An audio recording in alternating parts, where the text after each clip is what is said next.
How's it going, everyone? Sean here from Raw Technique Studios, and today we're going to look at how to get your low end right when you're writing your beats. So this is not completely finished yet, it's not completely mixed yet, but I am working on getting that low end managed because it's something I like to do while I write the beat. So here it is without any of the plugins going, just some saturation and a limiter on the master right here.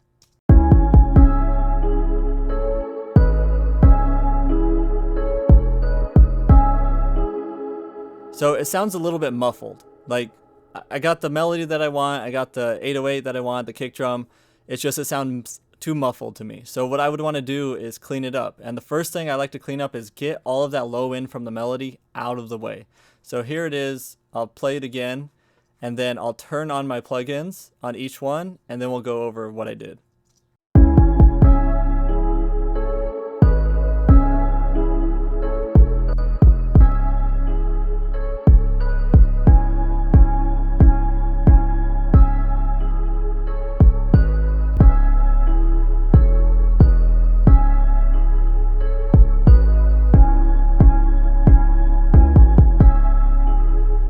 Alright, so notice how it went from a muffled sound to something that's much clearer and wider, and it'll leave plenty of room for vocals to go over the top of it as well. So I'm always going to be thinking about vocals in the future because somebody's going to eventually add vocals. This isn't just going to be an instrumental album or anything like that. Someone's going to put vocals on this. We'll go from the 808 back, 808 kick, and then melody. The 808, I'm just doing some EQ here. Doing a little bit of a bump at 41, a dip at 138, and then a bump at 510. The reason is because this 808, if I solo it out here,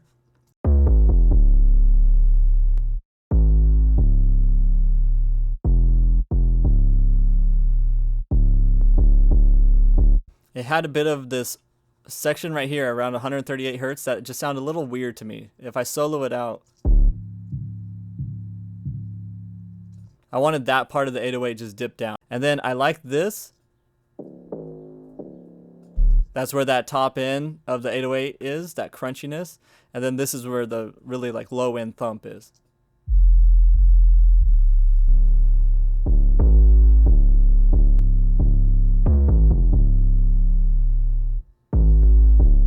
Alright, so just getting it a little bit cleaner sounding. And then going on to the kick drum. It's just filtering out some of this really low end here. So before and after.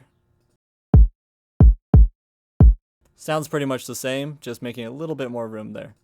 And then where the most difference happened was on the melody. So here's the melody before, and we'll go through each step.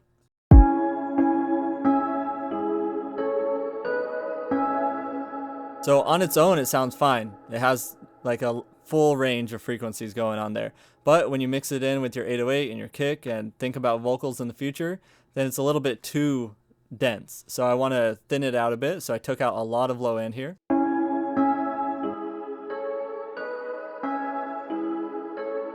So that makes a lot of room for vocals and the low end. And then I wanted to brighten it up a bit. So I threw on a boost at 8K.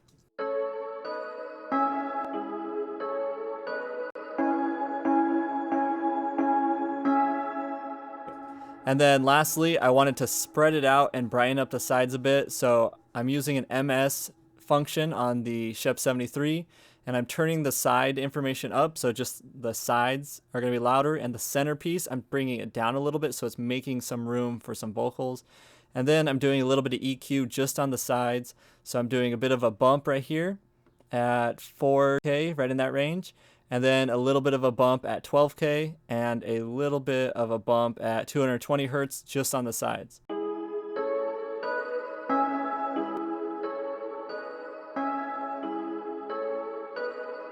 Now, when you mess with stuff like this, where you're spreading stuff out and making it more stereo sounding, you want to check your mix in mono. For me, I use Big Knob, which is just a monitor controller, and I could just hit the mono button and listen to it in mono.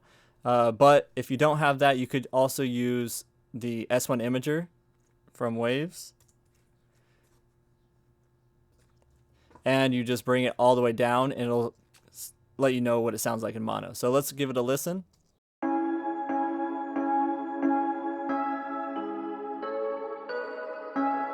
Okay, so that's what it sounds like in mono. I just want to make sure it doesn't disappear. Sometimes when you do these like fake stereo pans, um, and make it like sound really wide, when you flip it to mono, it could phase out and completely disappear or make it drastically different. So I just want to make sure that it still sounds okay in mono as well when messing with the stereo field like that. So that sounds good. I could take off the S1 imager, and here's the complete before and after.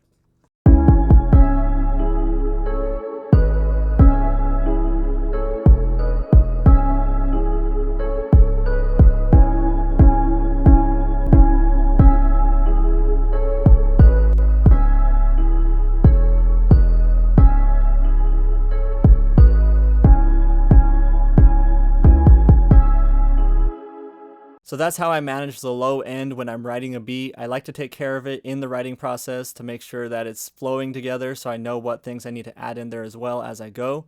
So this is simply just a kick, an 808, and the synths so far. So I have a lot more to add to it. But if you guys ever have issues with getting your levels right on recording, mixing, mastering, and exporting, I have a free guide for you guys. If you want, just go ahead and click on that link down below in the description and it'll take you over there to pick it up. So thank you for watching this, and I'll see you on the next one. Peace.